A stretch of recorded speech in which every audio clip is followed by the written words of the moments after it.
Time is money, friend. Bitch, you'll be cooking that sound. Hottest producer around.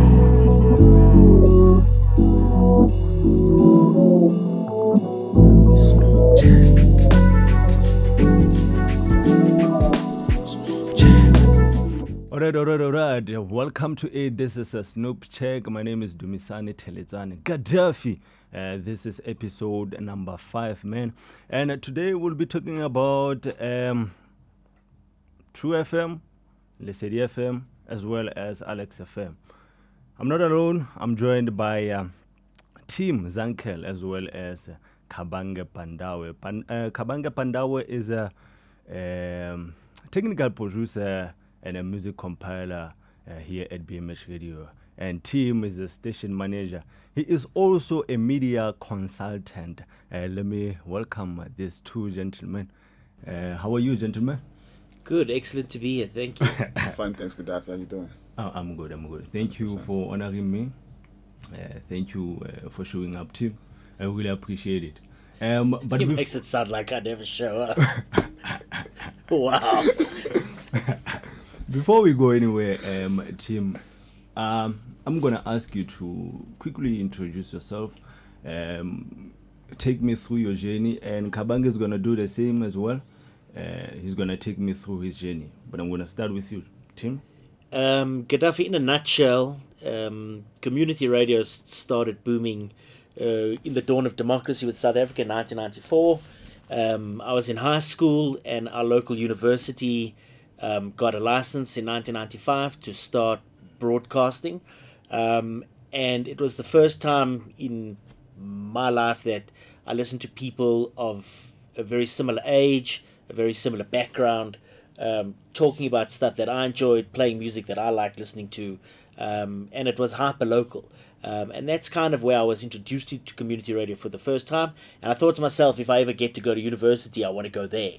And I want to do that thing. And I did. I walked onto campus. I applied. My journey wasn't to be on air straight away. And I started a very long career in campus and community radio at Radio Tux in Pretoria in 1996. I left Tux in 1999 as the station manager, and I did my legal articles. But through that whole journey of leaving radio formally and doing my articles, I was still DJing. I'd still go and do ad hoc shows from time to time. And in about 2001 or 2002, I went back to the University of Pretoria as a full-time employee. And I became a program manager and a full-time presenter. And from there, I moved to Radio 2000 at the SABC, where I did content and training. I ended up doing the breakfast show for a few years. After doing the breakfast show at Radio 2000, I moved to Bloemfontein as a program manager for a commercial radio station called OFM. I was at OFM for 4 years, where we did some amazing things, and I worked with some really astute media practitioners. And then I returned to the SABC for my sins. And I worked at a commercial radio station called 5FM as the program manager, and that was just before the reign of Cloudy, and just before Cloudy basically was at his peak. I left the SABC in November of 2015, and I started consulting full-time. So I've been involved in the media space loosely for 22 years, there or thereabouts, doing all sorts of things, from content to production to consulting. I've been on air, I DJ'd for many years, and I just have a passion for the medium, and more so now that I've done consulting, I've got a passion for training and development younger people. Because one of the things that struck me, if I look back at my own career, there weren't many people who were prepared to mentor you or share knowledge and advice. It was almost like they were scared because you were coming for their jobs. And I think the future of this medium relies on young people and young people's input. So a lot of the work I do now is around training and development, especially in the youth space. I'm passionate about campus radio. It's where I started, and I think campus radio is where the action's at. So in a nutshell, that's my journey. This guy I found lying here on the streets in Sandton, the foreign national, like living in the back room of somewhere, or something like that. But he'll tell you more about himself. And this is exactly the point. You find very talented people who are passionate about this business, Yeah. and they just need a home, they need a space to practice their craft. And I think that's how Kabange ended up with us. And you gave me a funny look when I said you were a media consultant. I was like, yeah. Now you made me look like I don't know what I'm talking about. K-Banks. Yeah. Yeah, in a nutshell, my brother. In a nutshell, I was very passionate about radio since I was young. I used to find myself listening to radio on a cassette tape, record the music from the radio, pick the best songs, and then have them in a mixtape, and then play with my friends, And I used to literally wait before the presenter speaks, so you can just stop it right there, and so you can have the clean audio. Yeah. So that's how I think I got into like the background of music. And 16 years old, I tried to enter to be a presenter at a radio station back home in Zambia. It didn't go so well. And then, tried to convince my parents to study radio. It didn't go so well either until I did banking and finance for about 2 years. Yeah. And after I got the certificate in banking and finance, and then I told them, like, you know what, I think I've done something that you wanted me to do, and let me pursue what I want to do. And hence I landed up here at Boston Media House, and I started looking around for a radio station that I can freelance for. And I found a station called Hot 919, and I worked with them for cool 3 months with no pay because I just wanted to be in a space of radio. And I did that, and after that I found myself getting to know more people in radio. And then 2017, while I was studying, there was an opportunity for radio here at Boston Media House. They just opened the station. It was fresh out. They're looking for people. Initially I wanted to be a presenter. I wanted to try to be a presenter. But then during my interview, I was asked if I could do anything else apart from a presenter, which I kind of wanted, but I just wanted to, feel being in front of the desk. And after I got my fair share of being in front of the desk, I realized it's kind of too much to be in front of the desk. It's better to be behind the scenes where you can actually control everybody who's in front of the desk. So that's where I think my passion became more and lies more. And I tend to have an interest more in the whole technical aspect of like the radio part and like being in front. In a nutshell. Team, I want us to talk about truFM. It's confusing me. truFM is a platform for the youth. It's giving them a platform to express and interact with the entire world. I went to their About page, and they say they are a PBS radio station. Now, you say that you are a PBS radio station, but you broadcast in English and Xhosa. Now, you saying that you are a youth radio station, right? Meaning you are developing the youth. But why are you only focusing on English and Xhosa? And that is a PBS. PBS, you should be choosing one language and stick to it. But it's Xhosa and English. Now, when you say that you're developing youth, where's Zulu, Sotho, Tswana, and all other languages? So I think the question is an interesting one, and I think you need to take one step back, and you need to look at where truFM falls within the SABC stable. So the SABC is the public broadcaster, and in the year 2020 they've been in a really difficult position.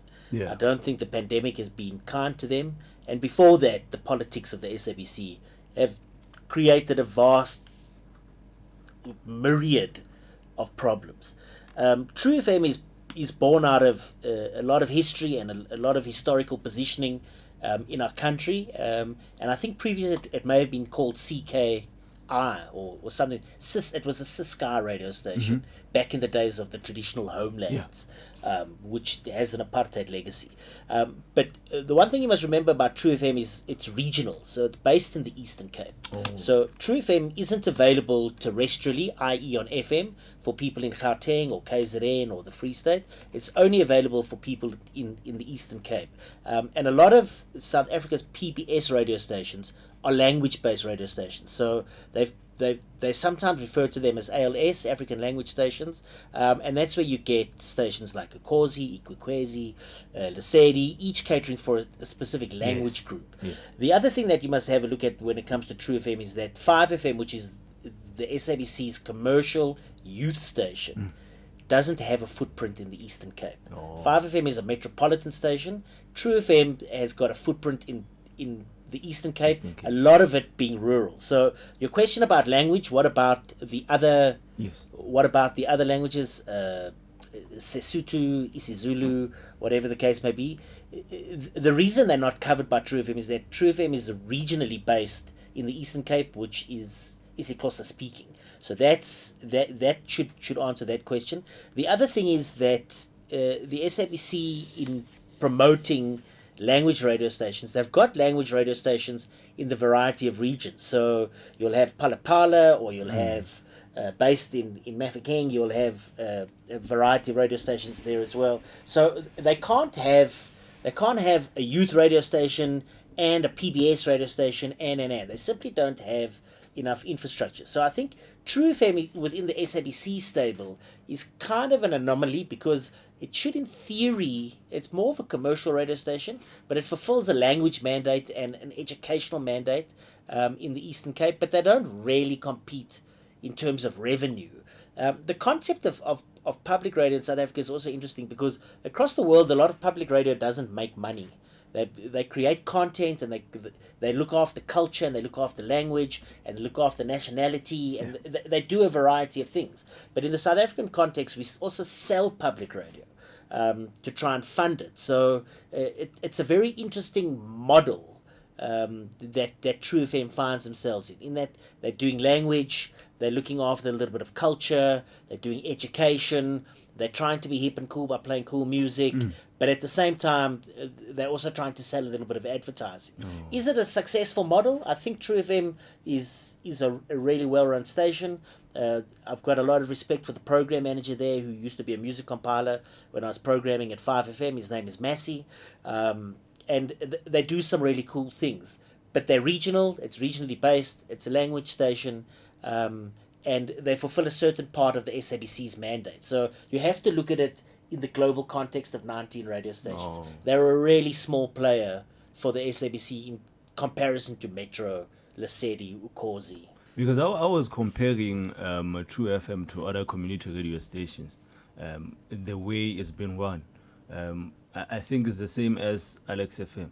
Because that was confusing me. You say you're a PBS radio station, but now what's English doing there? You should be focusing on one language, not two languages. Look, the other thing is... Okay, you're saying that it's a Western Cape based. Eastern Cape based. Eastern Cape based, so, the closest. Yeah, so when it comes to language, look, I mean, a station like Uklobo Weneni would be their sister station, based there, is exclusively isiXhosa speaking. The hybrid model that they have, it may be so that because there's not anyone catering for the youth in English in that area. No. So when ICASA gives licenses, you must also remember that there's 3 tiers of broadcasting in this country. There's public radio, which the SABC has all the licenses. There's commercial radio, which would be players like Prime Media, Kagiso Media, Given McClary and the Power Group. There's a variety of commercial stations, and then there's a plethora of community radio stations. And when the authority gives licenses for these things, they go and have a look at where's the gap, what does the community need. So sometimes the community doesn't need another language station. They need a religious station, or they need a station that caters for old people, or that does a certain thing with music, or whatever the case may be. So the way that truFM operates is it's operated like a public radio station. It may have a lot of similarity due to content to community radio station, but they're in a very fortunate position that their salary pool is paid for by the SABC, which community radio station doesn't benefit from. Kabange, I'm coming to you now. I remember it was on Monday evening. I just can't remember the date. I was listening to UJFM. I was on my way home. Now, UJFM is a campus radio station. They played 3 songs back to back. I mean, 1 song back to back. It was John Vulligate. But I want to ask you, as a technical producer or a music compiler, is that likely to happen? I understand that... they played the same song 3 times. They played the same song 3 times. John Vulligate. back to back. Now, It's so nice we played thrice. no, it's not nice, team. 'Cause I understand that UJFM is a campus radio station, so chances are there was nobody in the studio because you're gonna let students to go home. If there was someone in the studio, chances are they wouldn't have played the same song 3 Or times. they could. But you, as a technical producer, is that likely to happen where a song repeats itself? Not really, but maybe if it goes to the program, if you don't program the because these days you have automation software. So if you don't literally program the automation software adequately, you will have the song that will come up in in an hour. You wouldn't like to have the same song play in the hour. So in an hour there's quarters, right? Yeah. So in every quarter, you have to have at least a hot song playing, like that's the most trending. And in the second quarter, you have to have at least a second song that was trending but not trending anymore. Third quarter, you probably have a throwback, a song that should take you to back in the day. Sure. And then the fourth quarter, you can just probably have a song that can soothe you out, like one of those hot songs. In a year of hot songs or in a month of hot songs, you need to have that flair in an hour. But if you play the same song 3 times, you kind of throwing me off. Reason being is, as a listener, I'll be thrown off. Reason being is, I don't want to. What if I'm not a fan of that song? I'm gonna tune out. Yeah. If I don't like the song, I'll definitely tune out. Reason being is you're gonna play the same song over and over again, and students, yes, they would do that because it's a campus radio station. They would like to do it, but as a station manager, I wouldn't advise a student to do that. I would literally ask them to play the song in a third hour. So if I played in 1 hour, I played in this hour, I would literally play it in 2 hours later. So, for example, if you're listening to a station now and you hear the song in the second hour and the third hour, it's like that's the only song that's playing. And then in the hearing factor, you'd be like, they play the same songs over and over again. 100%. I think it makes a good point. You must remember that campus radio, as much as we want it to be slick and you want the audience to have a slick experience, it's also very often a learning ground. And that's where you'll go and do something like that, where you'll play a song 3 times. Then the program manager or the station manager will come in and say, you can't do that, and they'll give you the reasoning why. It's the same as if you're sitting and you're listening to music on demand on your phone and you like a track, then you play it 3 times. Because it's hot and like you and your friends are enjoying it. The presenter probably thought the same thing. The presenter was loving it and was crushing on themselves and thought, this is amazing, and they're going to play that song 3 times. The chances are that song is probably getting played over YouTube. It wasn't scheduled. There was no PRS details being entered for it. The whole thing is a complete shambles. So, I mean, you're right, Gaddafi, in that, like, what was going on there. Yeah. But that's what campus radio does. I mean, I'll use an example. Anele, who's on Anele and the Club on 947. When we worked in campus radio, there's a song called The Love Generation by Bob Sinclair. Yeah. She played the song twice because she enjoyed it the first time. Yeah. So it's not a new thing. People are going to do it. So, Very often campus radio lacks a little bit of the art and the science. The person who's doing the stupid thing doesn't understand. And it's a learning opportunity more than an opportunity to shout at them. But now, who do you blame when that thing happens? I mean, what happened at truFM? It was in the evening. Let us say there was nobody in the studio because it's a campus radio station team. I mean, even here at BMH Radio, we knock off at 6. Who do you blame? I'm blaming the music compiler, the technical producer, because this is the guy who's behind the scenes. Am I wrong? So was the song just playing? It was playing from the beginning To end? to the end. It was, Again, if there and wasn't again. a presenter and it was scheduled that way, Yeah.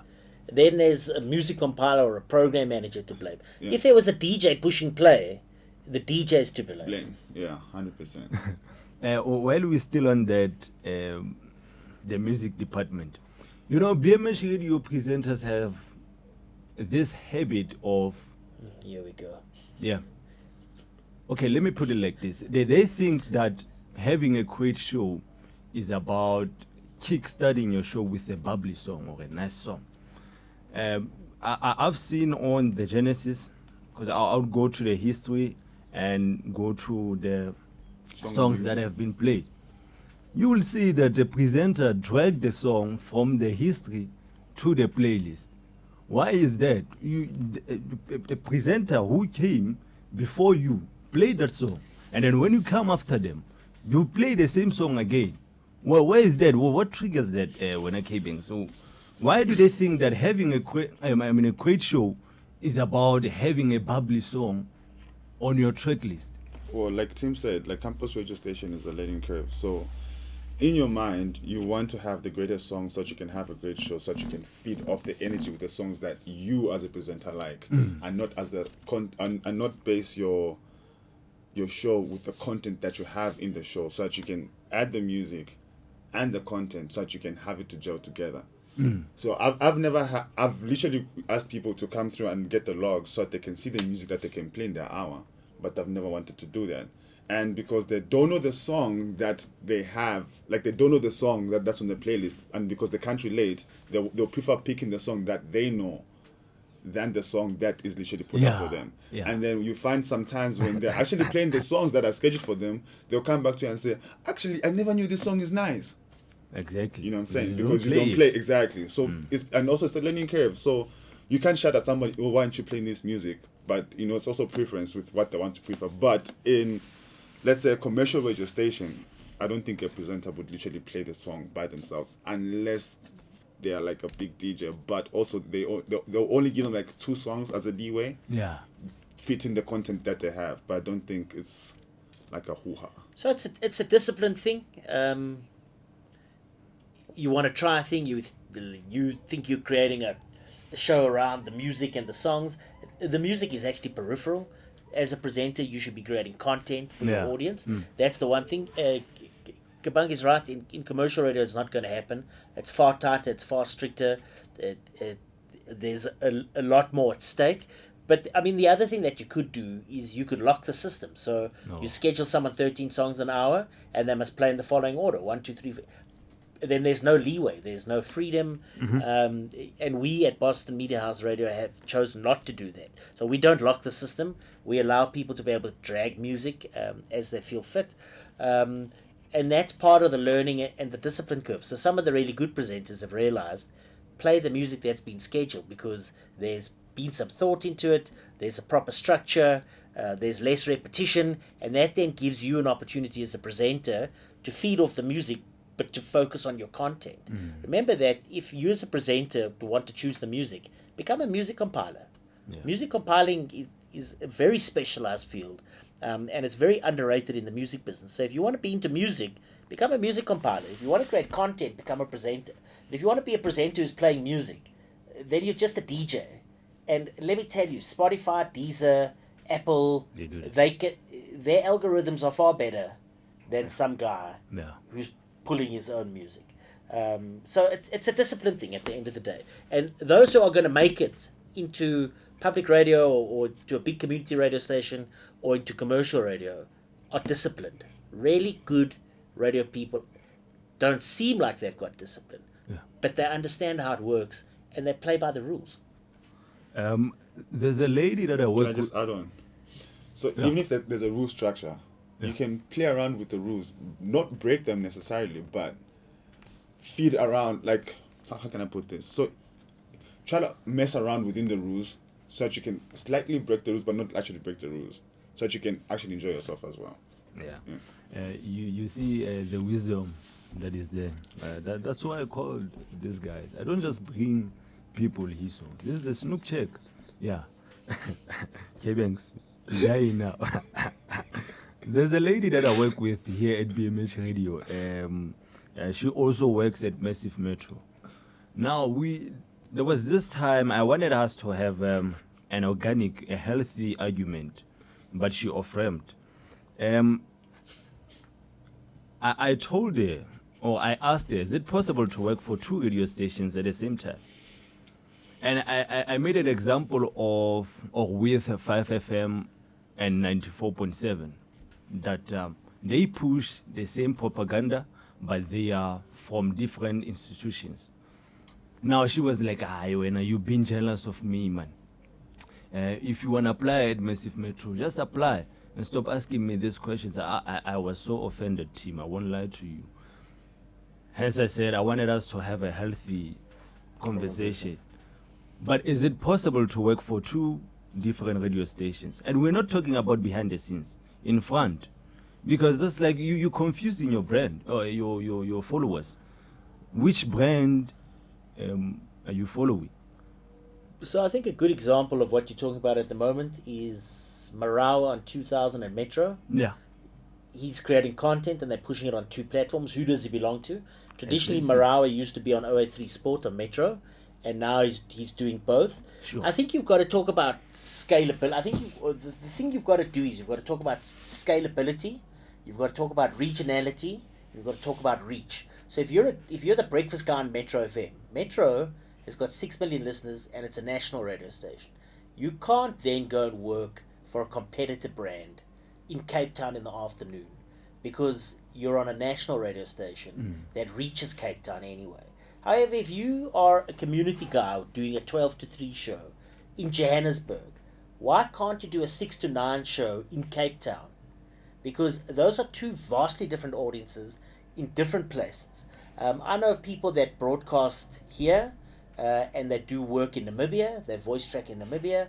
I know guys who are doing stuff in Midrand and they work for radio stations in England.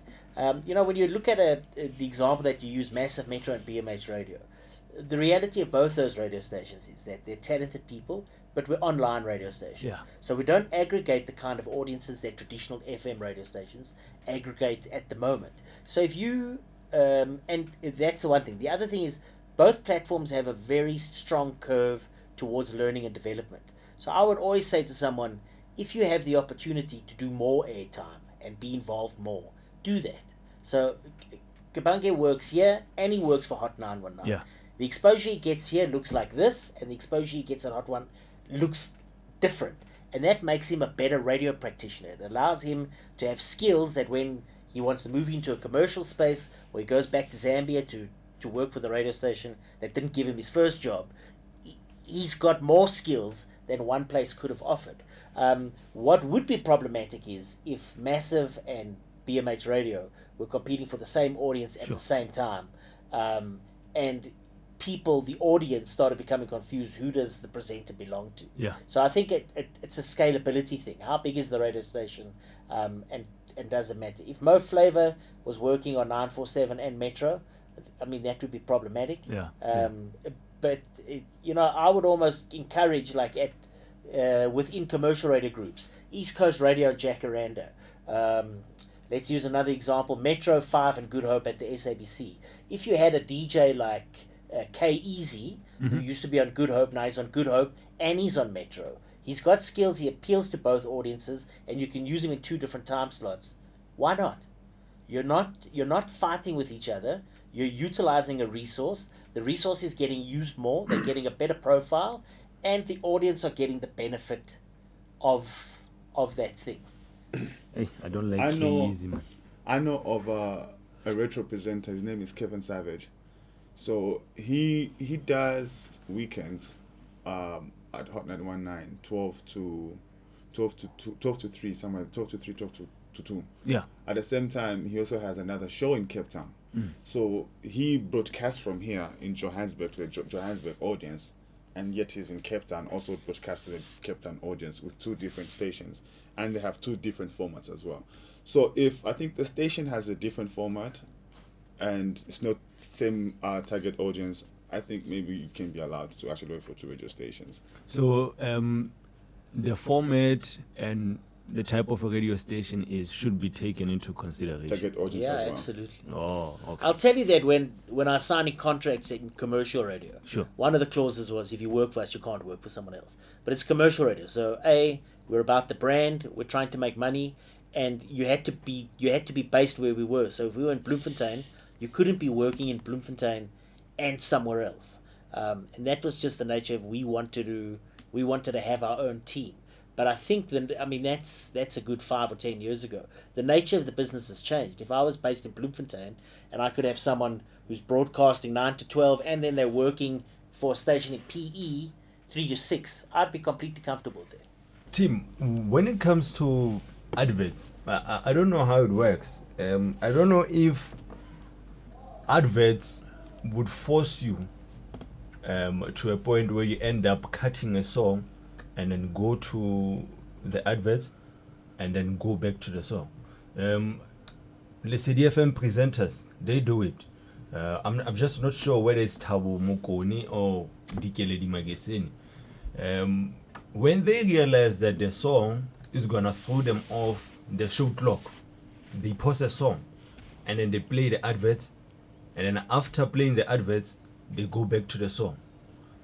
Do they force you to that point where you gotta cut the song and then play adverts and then go back to a song? Because for me, that's unprofessional. You don't do that, Tim. No, you're right. So I think the case of the SABC is interesting in that the SABC's got a particularly poor track record with advertising compliance. So if you run 19 radio stations and you employ 30 people per radio station, you've employed 600 radio people.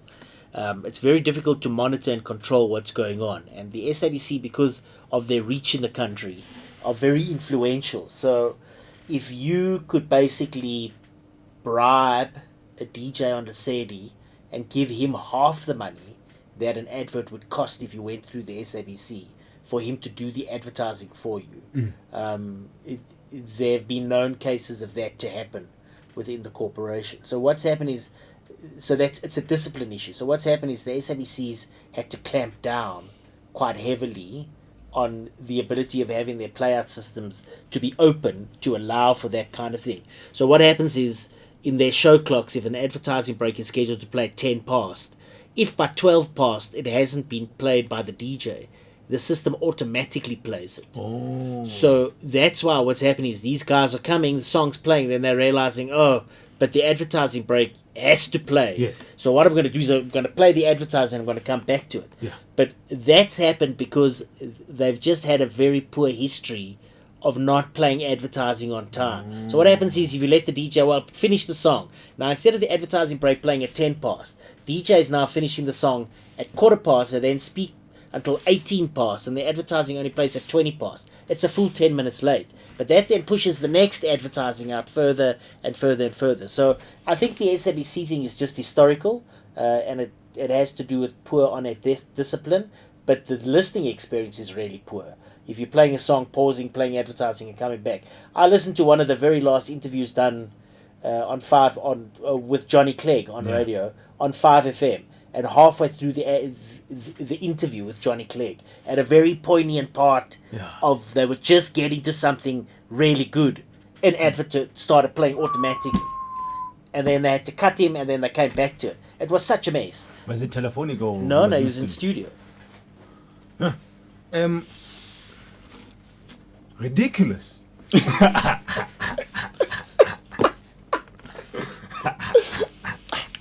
T-Banks. Yeah, man. When you listen to a song when it's playing on Alex FM,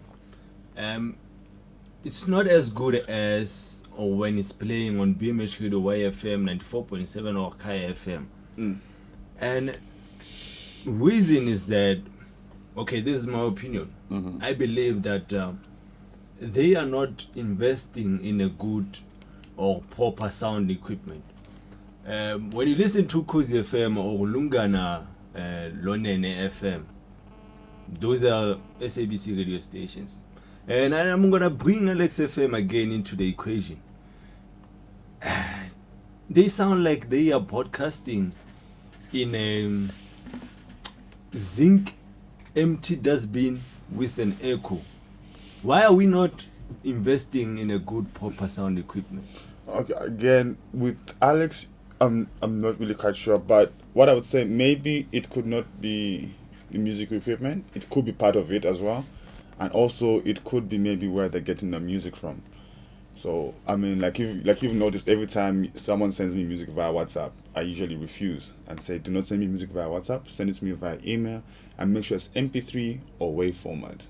So that also can play a part. I mean. And also it could be the transmission, could be the transmitters that are feeding out, that, when you're listening to it via the stereo, the sound's not as good quality. So it could be that the transmitters are not boosting, there's no compressors with that. But all in all, I think maybe also it's the where they get their music from.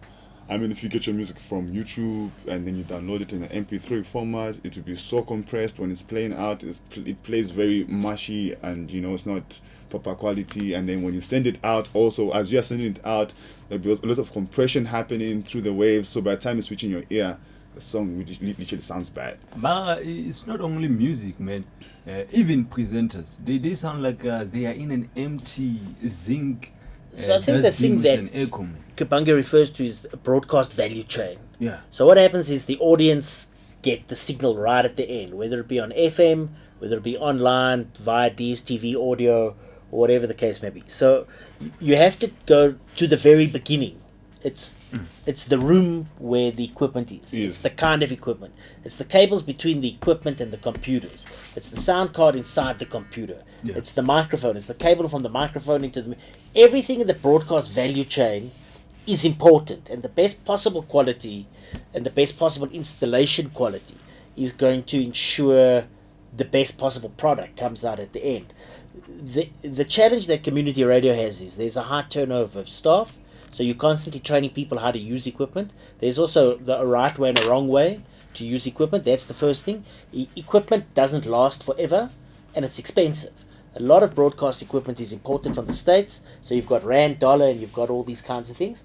So they're battling with that. So they're using really old equipment. They don't necessarily have the skills and the resource to maintain the equipment, because that's also a highly specialized field in the first place. And then on top of that, in the modern era, and it's exactly what Kabange was referring to, we now have digital. So now we have digital consoles. Then you've got a guy taking an aux cable that he bought at Macro, plugging it into a digital console, then plugging it into the jack of his phone, playing a thing off YouTube, and hoping and expecting that the product that the audience hears is good. It's not, because you're converting audio from analog to digital, then it's compressed to uncompressed, then it's running through more compressed, and there's a value chain. And as part of the training and development of any on-air personnel and content producers, you need to teach them the value chain of how audio moves from place to place to place. And when you understand that, you'll understand that plugging a phone into the aux cable is never going to work. I've seen people do that, and the other thing I've seen people do telephonic interviews where they take a cell phone on speaker and they hold it at the microphone, and then they're doing a telephonic interview with like this, holding and then they think that's going to be, it's not acceptable, it's not good enough. I understand they're trying to make a plan, but that's not a great experience for the audience. And so there's a broadcast value chain, and in each part of the chain there's the potential to make it sound good or to make it sound poor. And very often community radio gets away with it being poor because they just don't have the skills and the resources. Kabange will know from where he works at Hot 919, they're a really professional outfit who've got not necessarily the newest equipment, but it's well maintained. Everyone knows how it works. The presenters know not to drive the channels, where to place the microphone. They've got technical people who've taken care of compression. The signal that gets sent to the FM transmitter is clear. The transmitter's in a really good place. That's an expensive process. Something has to be done at Alex FM, and there have been talks that phone them, please. Will you just phone I them? will. where are you gonna phone? The station manager. Yeah. Yeah, Takalani. There have been talks that the board of directors are investigating Takalani because there was maladministration or whatever. You should actually call him up for an interview here as well, so that you can ask him the questions you're asking us. Hey, I hope he shows up. When was it? I think it was on the 8th of November. I was there at Alex FM. It was on Sunday. The presenter who does the show from 9 to 12 didn't show up. Even the guy who came who came for his show at 12 o'clock was surprised to see that there was nobody in the studio doing their show. And someone who does the show is a lady. I want to be specific, but I can't send the names. You really drag them down under, but again, apart from that, I try to stream them online. It's a bit of a problem again. They are not focusing on the things that they should be focusing on. Takalani, I don't know whether he was showing the funds I don't know what happened to the money, but online stream is a problem. So they need to fix that. I've lost my respect for Takalani. There was this time again when they had to play the radio drama. They let a client buy in that segment instead. So a client came to them and said, you know what, I want to buy in space. And they removed Popedi drama for the client, meaning you're looking out for money and then you're putting aside Popedi drama. You don't do that. Popedi drama, not only Popedi drama, you don't put aside drama, radio drama, unless if the president is speaking. Whether it's Bill Gates or whoever, you tell them, unless if they want to sponsor the radio drama, you don't put that aside. It's compulsory. But Takalani let it happen. So he cares about money, he doesn't care about the listener. In 2018, I remember that Alex FM, they won the award for most loyal listeners, if I'm not mistaken, on my station categories. Now, you have loyal listeners, and then you do that to them. Remember, somebody tunes in to listen to radio drama because they love it, and then you put it aside for money. That's why I've lost my respect for the station manager of Alex FM. And again, he was thrown in the deep end. I think you must remember that a station like Alex is a community radio station. So Yes. The founding principles of community radio, that it belongs to the community. So if you're a member of that community in the greater Alex area, once a year they'll have an AGM. You can go to the AGM, you can raise these queries or complaints, and at any stage you can write to the radio station with your query, and you can request a response from them. Failing the radio station coming back to you, you can approach the giver of the licenses, which is ICASA, and you can go to the complaints. Basically, they have a complaints department, and you can lodge a formal complaint. And if the complaint has ground, and the ICASA people think there's grounds to the complaint, there'll be a hearing where you can present your facts, and the radio station presents their facts. So, audience frustration is never a dead end. You first approach the radio station. If you don't come right to the radio station, you approach the board. If you don't come right to the board, you approach ICASA. And ICASA is, it's basically it's almost like a legal process. So, I mean, you may have some valid points, and there may be some valid replies to that kind of thing. I will tell you that the management of community radio is a very difficult thing. Community radio is hamstrung for so many reasons. Skills, resource, money. It's tough. There's a lot of political interference, especially where the stations are big. Alex is a very influential station because of where it's situated and the amount of people who live in Alex Township. So it's not always an easy balancing act.